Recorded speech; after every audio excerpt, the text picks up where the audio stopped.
The Bulk Report. Tonight, the ugly student protests against Pauline Hanson today. Why the real threat isn't Hanson, but the people trying to stop her. Plus, Australia's biggest mosque is fighting for the right to broadcast the call to prayer over their neighbourhood. Well, the head of the Muslim organisation running that mosque has a frightening explanation for that prayer. If you don't return the call to prayer, then you've got two choices. You either fight or you give a tax. And plenty more tonight, including the astonishing news that our RAAF bases have been buzzed by drones 147 times in 1 year, and they can do nothing to defend themselves. But first, you know, it's no wonder this country is going broke under Anthony Albanese's economically incompetent government. This government that today announced a bailout to save a smelter by effectively giving each of its 1,000 workers $2.5 million of your money to save their jobs. You don't believe it could splash your cash like that? Well, let me take you through it.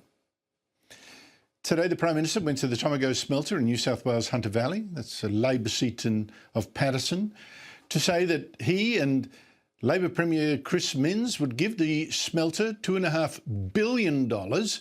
And they were so keen to talk about this that Premier Minns thought he was doing Albanese a favour by stopping journalists from asking about something else, like his stupid sexist joke about the Japanese Prime Minister's melons that's blown up into a diplomatic scandal that Albanese, with the jiggling hands, is clearly struggling to explain away.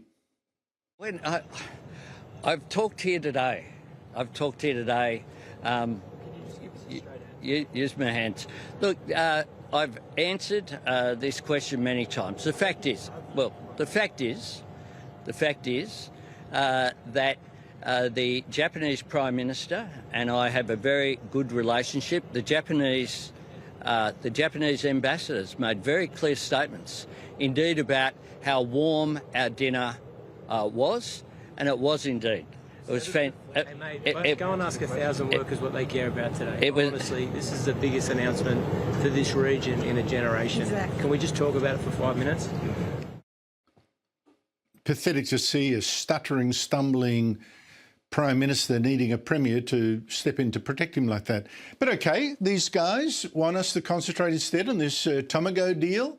$2.5 billion. Well, that is fine by me, because this stinks of yet more government failure. The Tomago smelter, it makes the aluminium. That takes enormous amounts of electricity. Big problem? Well, you've seen for yourself, electricity bills under this government. So Tomago's owner, Rio Tinto, said, can't do it anymore.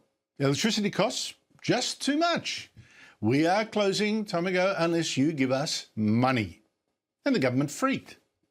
You see, this smelter is in a Labor seat. It could easily lose to One Nation if it, killed off so many jobs in that electorate. The smelter also has heavy union coverage. They wouldn't treat Labor kindly if they lost all those jobs. And if the smelter closed, the government would also be smashed for its disastrous energy schemes. Look at that, and of course another industry to collapse, all those poor workers.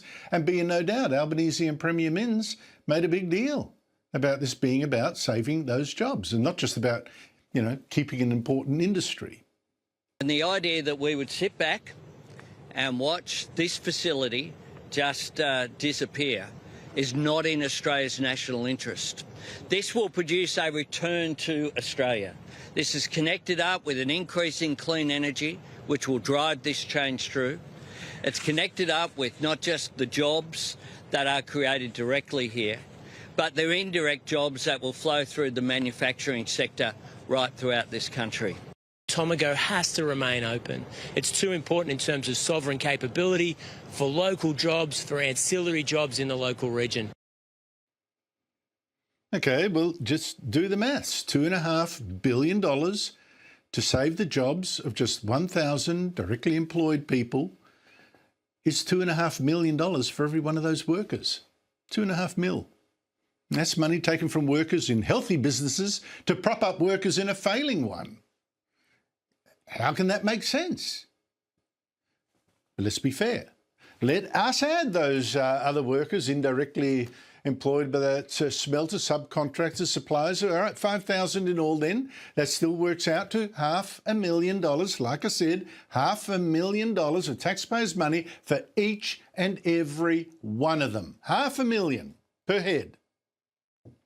But the government also dressed this up as, a way to cut emissions, get more wind and solar power to prop up its failing green agenda. Coal is too expensive. Tomago will be powered by a new power purchasing agreement supported by this deal that will see new investment in wind and solar, backed by storage and backed by gas in the electricity system that will deliver competitive electricity prices here, but bring forward those investments. So it's supporting new investment in the electricity system, and that puts downward pressure on prices. The future of aluminium is decarbonised, and we are going to help Tomago make sure that they are an essential part of that future globally. When Bones starts prattling about green schemes and especially about the future, you know it's going to turn out anything like what he claims. For instance, this is the man who said, oh, my green schemes are going to cut your electricity bills by $275. Instead, you've seen they've gone up instead, and by double that amount more. So really, the idea of running a giant smelter on wind and solar is a hugely expensive joke. The opposition leader was right today. This is a $2.5 billion admission of failure on energy policy in this country. But it gets even worse, of course, because this kind of bailout is now this government's standard operating procedure. How long can that last? It's a Ponzi scheme. You first spend billions to make electricity too expensive, and then you spend more billions on businesses to stop them, at least, from going broke. Forget about the others. You look at all the smelters the government has so far bailed out like this. Spent $7.9 billion so far, and counting, after this Tomago bailout, plus another $200 million it had to give the other day to the earlier Whyalla bailout, which was also, by the way, $2.5 billion. To save a steelworks in South Australia, also employing just 1,000 people. When you invest in the nation, you get a return in jobs, a return in economic growth. We haven't had that return because, look, the bills since at Whyalla have kept soaring, and the government has struggled for more than a year and a half to actually sell that Whyalla steelworks that it had to take over and run. I ask you, how can Australia grow under an economic model that's looking more and more like socialism, in fact, even communism? A government running rubbish green policies that drive businesses broke and then subsidising the unionised ones it likes with billions it's had to borrow because it's already so deep in debt. How does that kind of economic plan work out, do you think?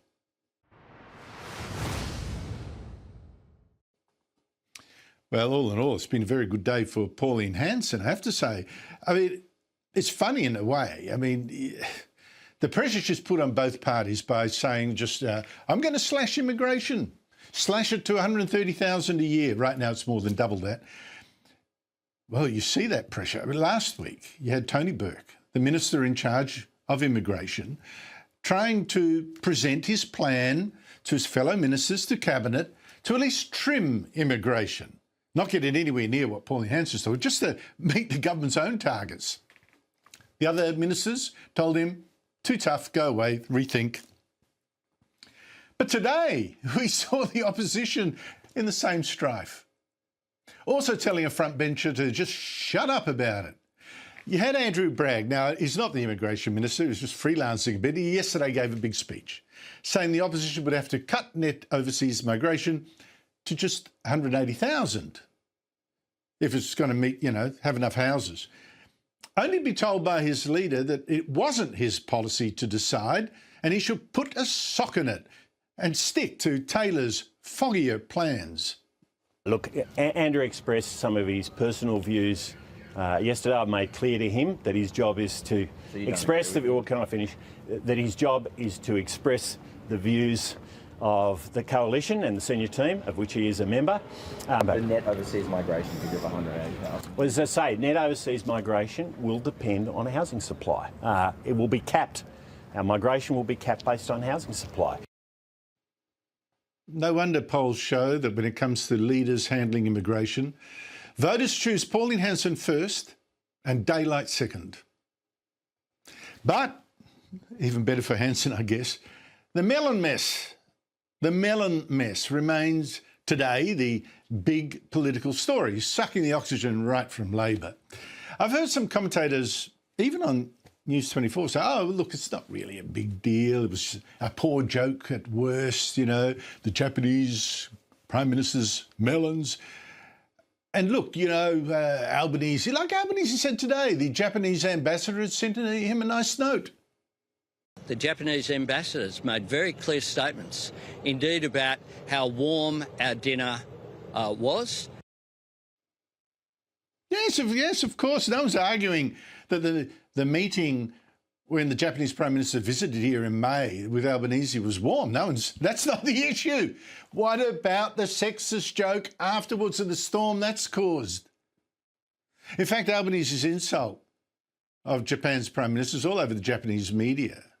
Even the Nikkei, one of its top, financial papers, had it today.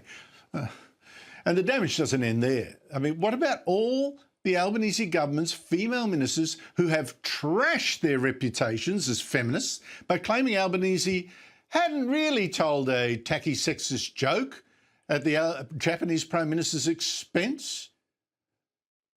But it was just, honestly, who could take those women seriously? That is part of the damage done. But there's been another big development today in this story. Happened in the Senate. Joining me is Senator James Paterson, the opposition's defence spokesman.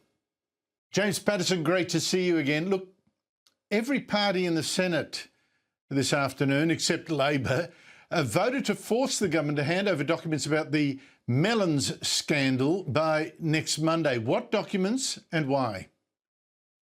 This is really important, Andrew. It was bad enough that the Prime Minister has insulted the government of Japan, the people of Japan and the Prime Minister of Japan. But in seeking to extricate himself from the mess he's put himself in, it appears that his government has leaked confidential correspondence from Japan to try and downplay the seriousness of this incident. And that could be a criminal offence. So in the first instance, we've referred it to the AFP, but in the second instance, the Senate virtually united today, with the exception of the Labor Party, to vote to force the government to release this correspondence in full and any correspondence the Prime Minister's office has had with anyone else about it, so we can understand what role they played in leaking confidential correspondence from a critically important ally. But doesn't the Prime Minister have a right to release correspondence if he sees fit? I mean, what's the issue there?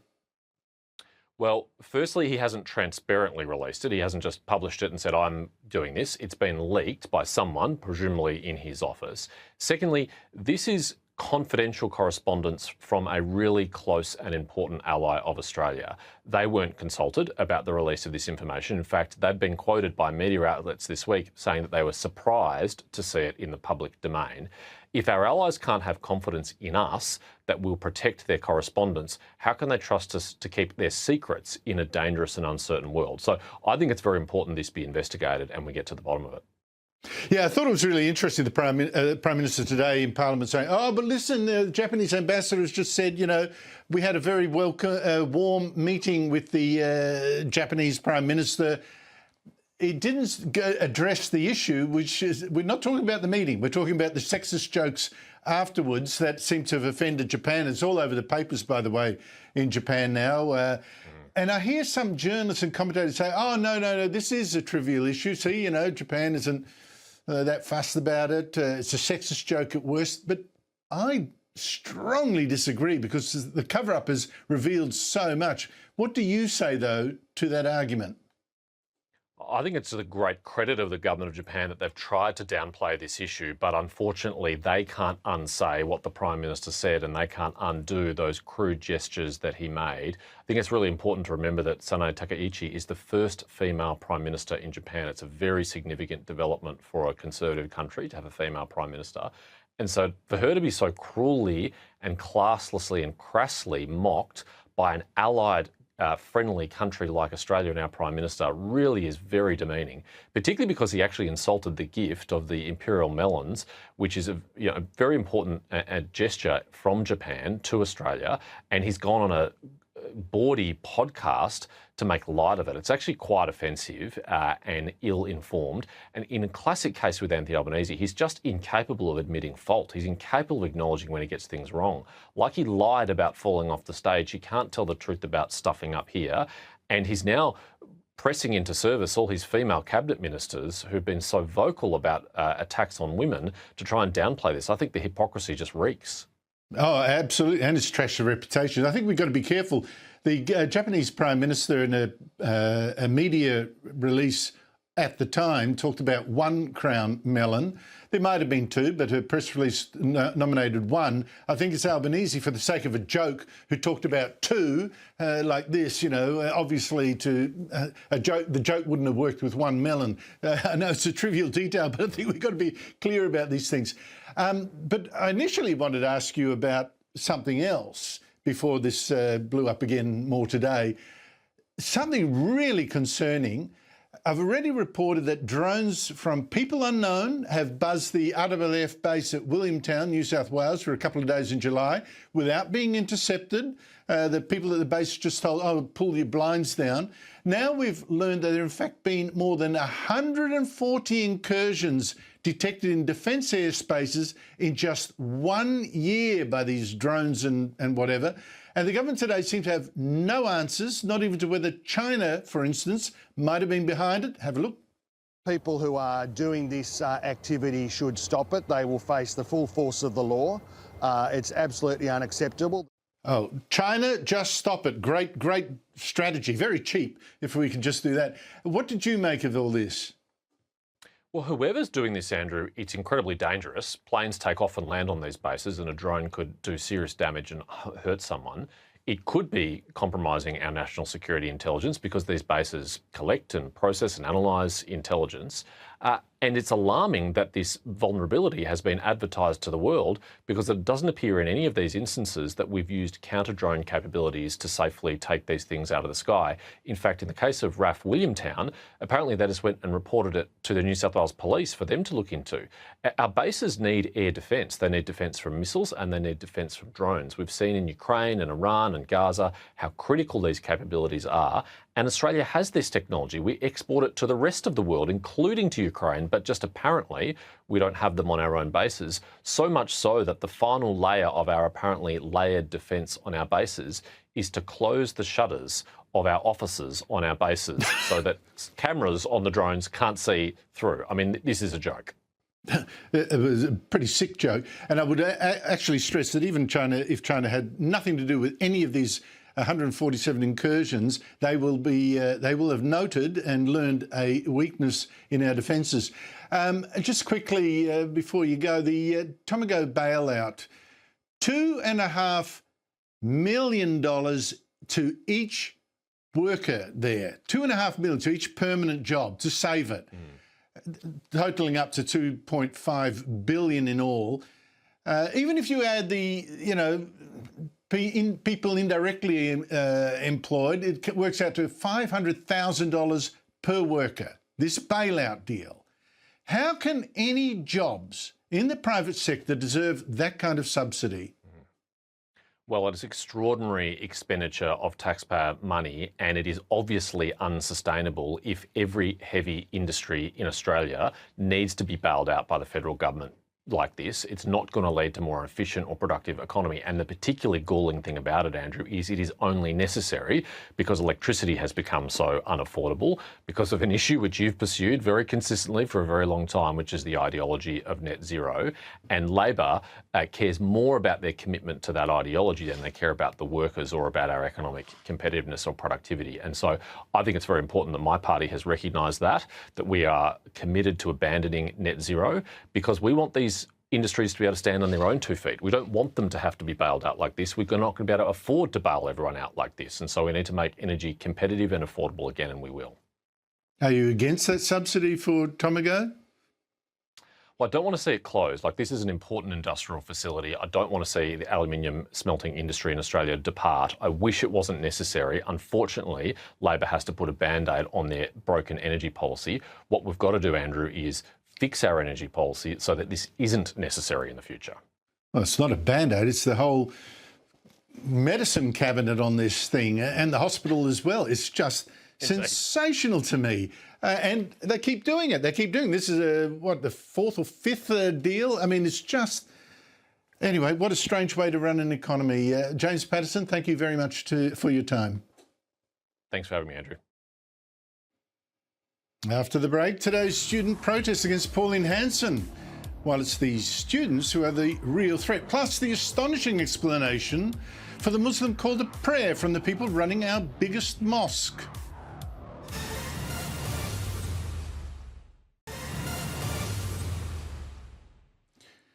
Now, I already warned last week that, no, we shouldn't excuse today's protest against Pauline Hanson as a protest by students who fundamentally meant well.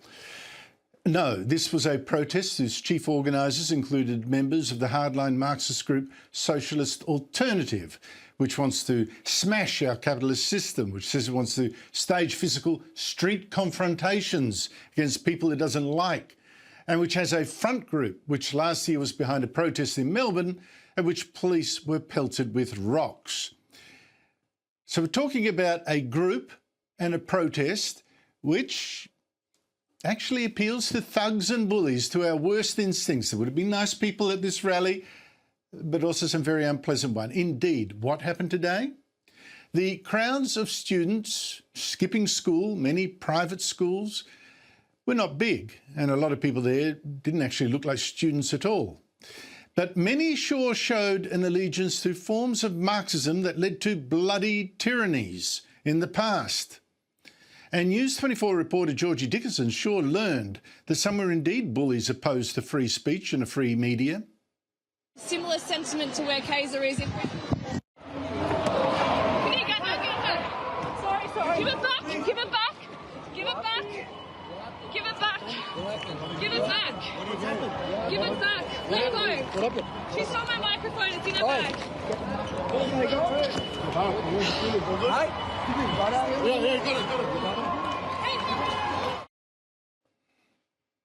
Georgie's pretty good there.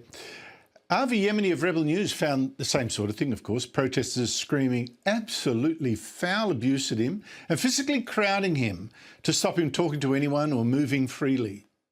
Get off me! Don't push. This is media. This is media. No, this is how media free press work. Mate, it's unhealthy, your obsession with me. We have not been moved on. There's no move on. This is what are you doing? This is Melbourne, Australia. This is Melbourne, Australia. Who's going to move media on? Who can move media on? You've got to ask what danger the students are protesting against. What's so dangerous about Hanson, which could be worse than the danger of their brand of politics and their methods of trying to stop her? I mean, to Georgie Dickinson again. This individual is being escorted by around 10 officers that you can see here with this large crowd of people actually following the police to get out of the way. So this is the state of the protest at the moment. They had remained relatively peaceful for the most part, but did become quite abrasive quite quickly. So no, and like you should have heard the foul language that Georgie also recorded them using. The parents of these protesters, they should be ashamed by their parenting. In fact, many protesters seemed as ignorant as you'd expect of people that age, but also at the same time totally sure of their rightness, of course, which is one of the things that can make the young so dangerous. just how she acts and stuff, like, as my sign says, she is racist, sexist and a Nazi, and just no one really wants her as a president, or not president, like minister. And there was this kind of criticism of Hanson by people, this one's an organiser, by the way, who dressed up, oh no, not this one, people who dressed up almost in a stereotype of people determined, you know the kind, determined to be against anything Daddy does. To stand up for what's right and show what kids want. And what is that? What do kids want? Freedom and more diversity. We're here to say no to the fascist far-right policies of Pauline Hanson. Protesting for what's right and, like, what's wrong with what she's doing. I mean, the people with hairs, stuck out like this as well, and multicoloured hair and the whole lot. You even got one rally organiser accusing Hanson, who's a female leader, right? Female leader of perhaps Australia's most popular party, of being sexist. I mean, seriously. We've planned this protest today because Pauline Hanson is advocating far-right, sexist, racist politics. Joining me, our News24 host James McPherson and communications consultant Christy McSweeney, who's worked for Coalition Prime Ministers and Premiers. James, what did you make of that protest? I mean, is it just children? Is it so cute that they get engaged in politics? It's so healthy? Or is it a socialist alternative initiative that exposes the kind of brutality and ignorance inherent in that brand of politics? Yeah, I think it may be the latter, Andrew. This protest was opportunistic, confused, and a sign of things to come. Let me go through those. It was opportunistic in this sense. These kids had the choice between being in class doing algebra or meeting up with a bunch of kids from other schools in the town square to yell the F word at the top of their voice. Why do you think they were there? You know my sons, Andrew. They're adopted from Ethiopia. I said to one of my boys the other day, would you have gone to this protest? He said, Dad, if it meant a day off school, I would have protested against Ethiopians being allowed to live in Australia. So I think that pretty much sums up the teenage mindset. It wasn't just opportunistic, it was confused, as we saw in the grabs you showed. But, I mean, we had kids holding signs saying, F Pauline Hanson, pick love. Another sign said, F Pauline Hanson, we want diversity. That doesn't really work. But my favourite were kids chanting, F Pauline Hanson, while holding signs saying, say no to hate. These kids were opportunistic and confused, but unfortunately and seriously, I think it's a sign of things to come because they were organised. They didn't do this themselves. They were organised, and not only by fringe activists. I mean, the deputy leader of the Greens, Marine Faruqi, was going on social media touting for kids, skip school, go to these protests. You showed us very well the kind of protests these were. If this is what they're willing to do to manipulate kids now, 18 months out from an election, can you imagine if Pauline Hanson continues to go well in the polls, what they will do 6 months, 3 months, 4 weeks out from an election? Unfortunately, I think we're going to see a lot more of this and worse. This is my absolutely shocked face, James. Marine Faruqi was there? Gosh, wow. I mean, seriously, is there not a trash protest that she wouldn't attend? I don't know. What did you make of it, Christy?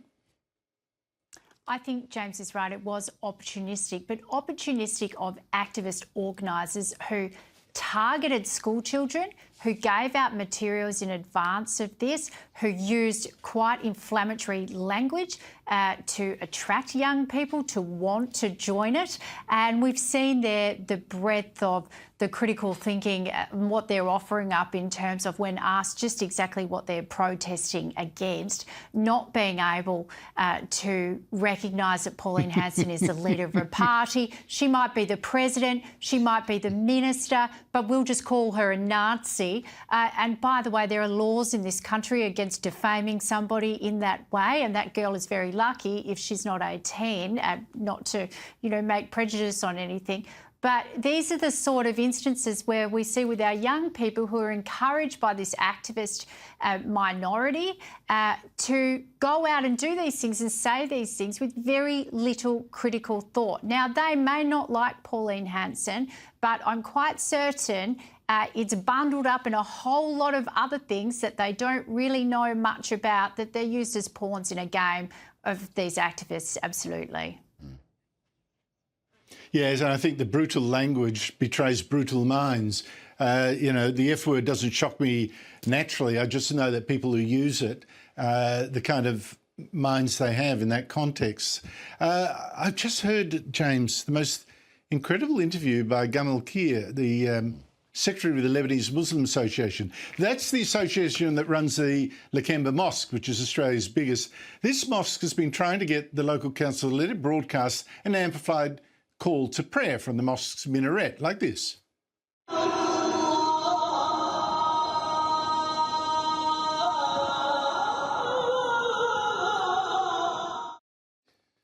Now, the Canterbury Bankstown Council is so far against the idea, but then I heard Gamal Kir's explanation of that call to prayer, and I must say, James, it was chilling. Have a listen. Prophet Muhammad, peace be upon him, when he went to another territory, traditionally what would happen was they would be, the people of that city or town or village, whoever the case may be, would be given three options. The call to prayer, which means they've accepted the Islamic faith, because they'd say the call to prayer, and they would reply the call to prayer. So it's not a call to prayer saying we've dominated, you're ours now. So the call to prayer is exactly the opposite of the analogy that you've given. It's not that we've conquered, it's to say we are here. If you return the call to prayer back to us, then that's an assumption on our behalf that you've accepted the faith, and then we leave you alone. If you don't return the call to prayer, then you've got two choices. You either fight or you give a tax, and then you're under our protection. If you don't return the call to prayer, then you've got two choices. You either fight or you pay a tax to the Muslim authorities, and then you're under their protection. Look, I know he started off saying this is historically how it was, but at the end, it seemed like he was speaking that it's still this way. At least that's how it seemed to me. Your response? Well, firstly, I'd like to thank Gamal Kir for his honesty. It was refreshing.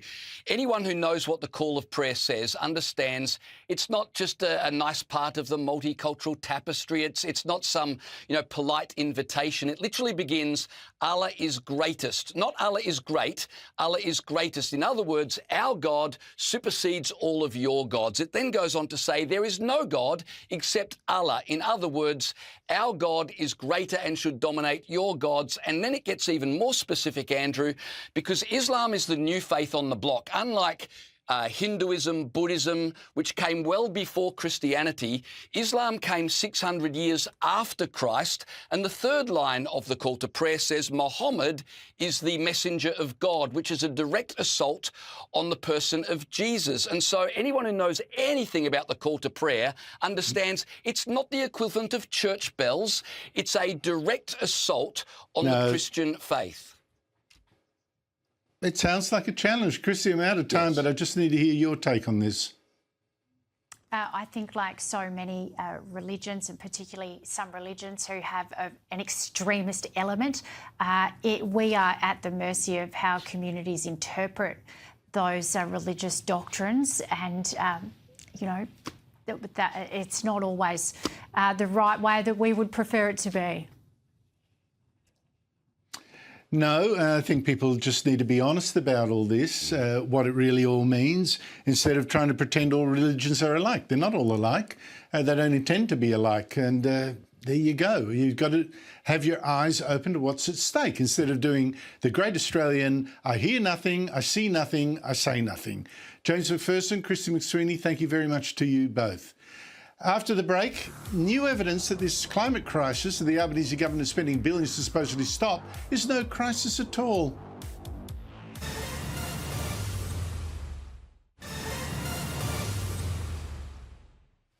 So why are we spending hundreds of billions of dollars on green schemes like the one we saw today with this Tomago smelter bailout?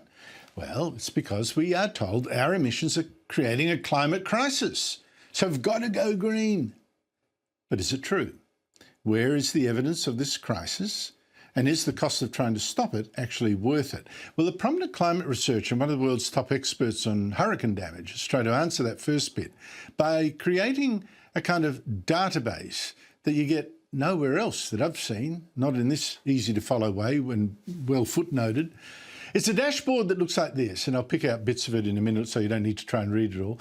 But it is a dashboard of 8 key measures of this supposed climate change, and they show just 2 of them detect any long-term change. Now, I have to say these are so far figures just for the United States. The one for the rest of the world will be released in a few weeks. I'll bring that one to you, but I'm told it won't be much different. Indeed, the Australian figures are much like what this dashboard says about US hurricanes or cyclones. No detectable change over the past 100 years. In Australia, we were actually getting fewer cyclones over the last 60 years. It also says no change in droughts this century, or for that matter, no any change in floods or winter storms or tornadoes, no detected change in the number of wildfires, or what we'd call bushfires, over 40 years, and so on. And you've got to say, well, what global warming crisis then? Joining me to discuss this and what it means for Australia is the man behind this work, Roger Pielke Jr., one of the world's top authorities on hurricane damage, as I said, but also former professor of the Cooperative Institute for Research in Environmental Sciences. I spoke to him a short while ago. Roger Pielke, always great to talk to you. Look, we should first mention the two areas where you did find a change over time. First, a detected change in the US, at least, in heat waves. How serious is that? I mean, Europe's going through one right now. And is that all bad, given many more people actually die in cold weather than in hot? Whether it's good or bad depends on where you are and what your circumstances are. In the United States, as in parts of Australia, where there are some very hot regions, like in Arizona and Phoenix, everyone has air conditioning. But if you're in Portland, up in the Northwest, where it's often cool and cloudy, an increase in heat waves could be very problematic because the infrastructure just isn't built for that. But do you consider this a significant, frightening change that we need to do something about?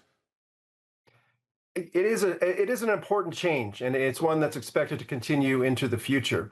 And one of the things to understand about extreme weather, and even where detection has occurred, that there have been changes, and that's been attributed to greenhouse gases, there is no carbon dioxide control knob for extreme weather.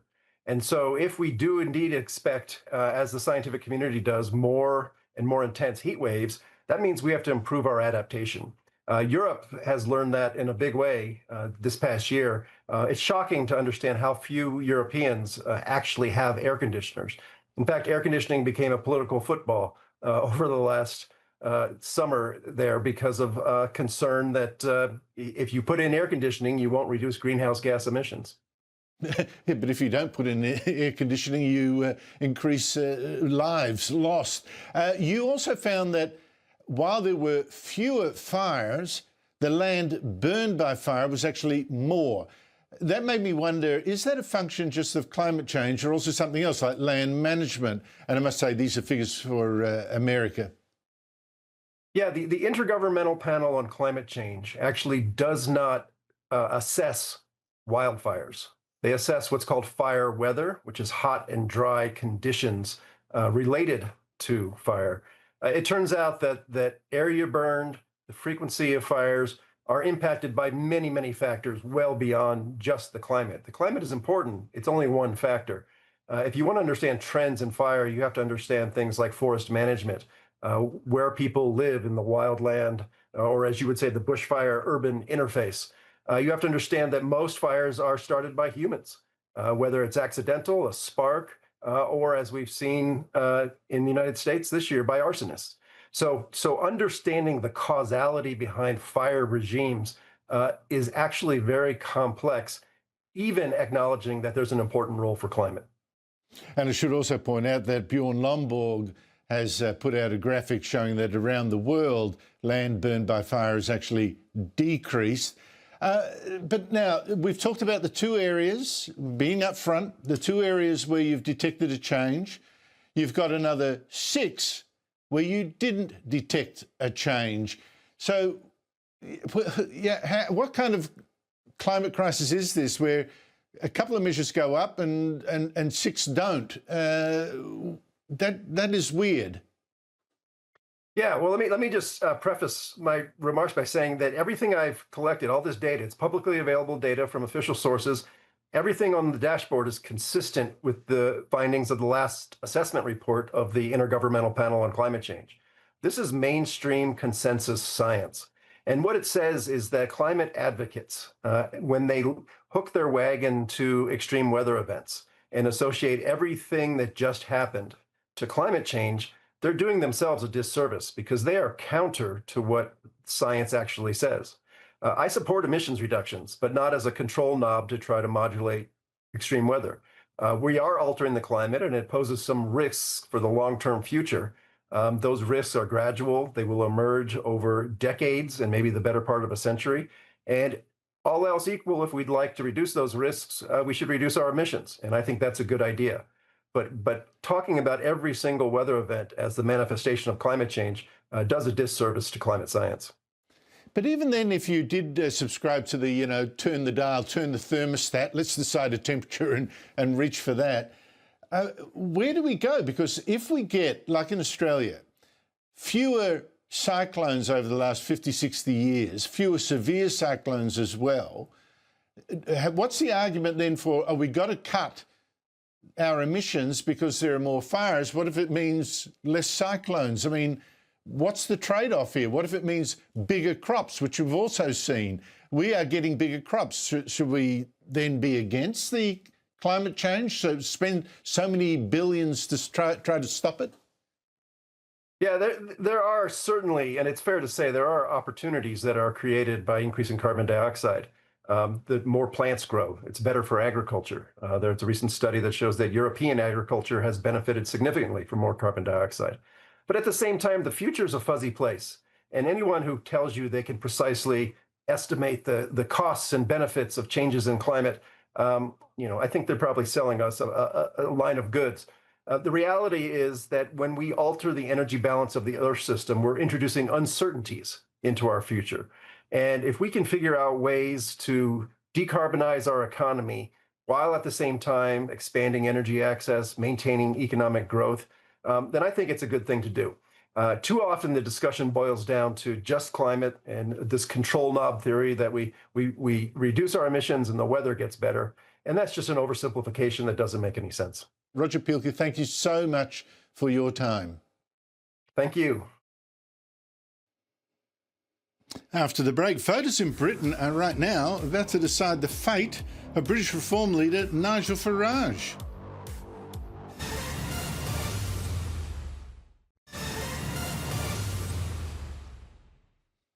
I mean, seriously, is Andy Burnham really going to save Britain's Labor government? I mean, just 2 weeks after Burnham became the latest Prime Minister, this is only a month ago, he went on holidays overseas.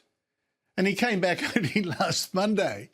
And one of the first things he did then was to put his foot in it, and big time. See, Britain's getting bigger and bigger boats of illegal immigrants coming over, and they're not being sent home. And, well, here's an example. More than 1,200 illegals are being dumped at a former military site in the tiny town of Piddington. Population, just 314. But Burnham's response is to suggest, well, it's a national duty, isn't it? I do have to say, we cannot have a situation where it's only the poorest communities in the country that receive, all of the dispersal of refugees and asylum seekers. I do believe all parts of the country need to work to play their part. Joining me is our Thursday regular star, GB News host Patrick Christys. Patrick, always wonderful to talk to you. So you've got your new Prime Minister saying it's the duty of a tiny town to take in 4 times more illegal immigrants than there are villages, and it's not his duty to stop the illegal immigrants pouring in the first place.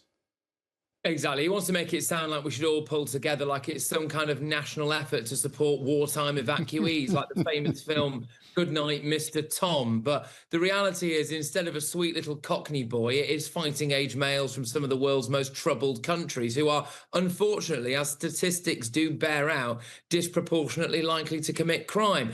Andy Burnham's been avoiding GB News since he became Prime Minister. We asked 2 questions to him and we got that line. And now, unsurprisingly, he's gone back to avoiding us again.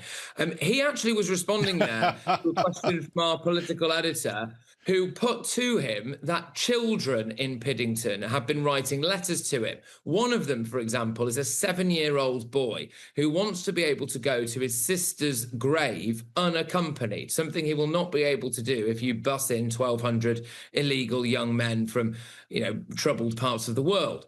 Burnham essentially laughed at that ignored it, refused to meet with a 7-year-old boy, and then said that middle-class areas need to do their bit. Well, there are a few areas that are very middle-class and wealthy, like Cambridge. It's also a city of sanctuary. It's also a Labour constituency. No evidence of any refugees in Cambridge, which is quite interesting, isn't it?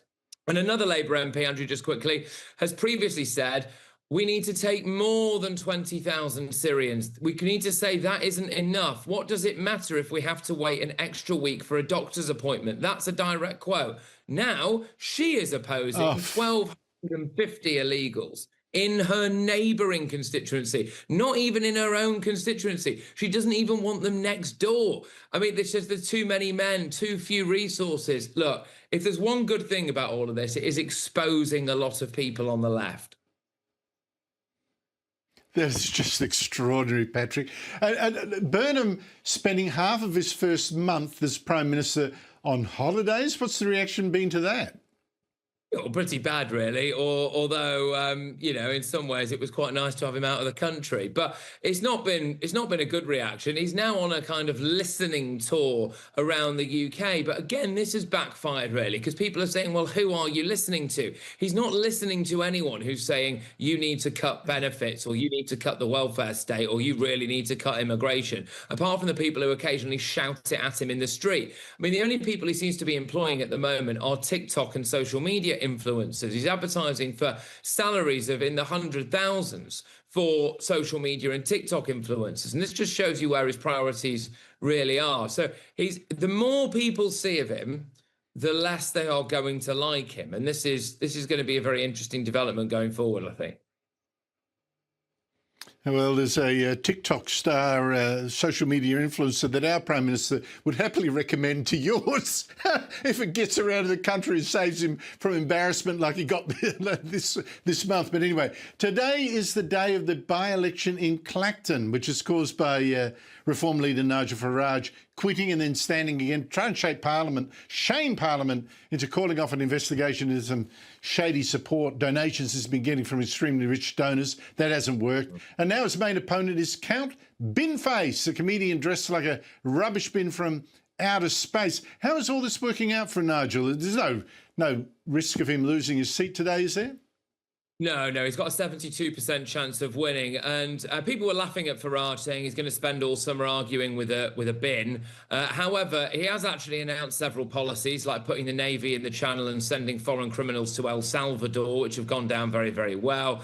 And actually, something quite interesting has happened, which is that the establishment parties have devoted a lot of resources to campaigning for a bin. For Binface, and legacy media, establishment media figures, etc., have spent the summer interviewing the bin and trying to make him look very, very serious, which has backfired spectacularly. And, you know, it's emerged. We're finding out more about Count Binface, and it turns out he used to work for the BBC, and he also has a newborn baby at home. And when you look at it like that, the bloke that potentially leaves his newborn baby to dress up as a bin to go and campaign in a meaningless by-election, actually they start to look a little bit like the Sado, don't they? And less so potentially Nigel Farage. Exactly. I have to say, in terms of people trying to interview this guy, Binface, seriously, why aren't your policies better? I recommend people listen to the Rest of the Politics podcast where that Pratt, former Labor spinner Alistair Campbell, is arguing, why are you putting out serious policies? You could win this. I mean, the guy's such a joke, and Binface runs rings around him and co-host Rory Stewart. I highly recommend that for a good joke, to listen to Campbell being shown up by a rubbish bin. Patrick Christie's, thank you so much indeed for your time. Really appreciate it. That's it from me. Up next, Sherry Markson. Good night.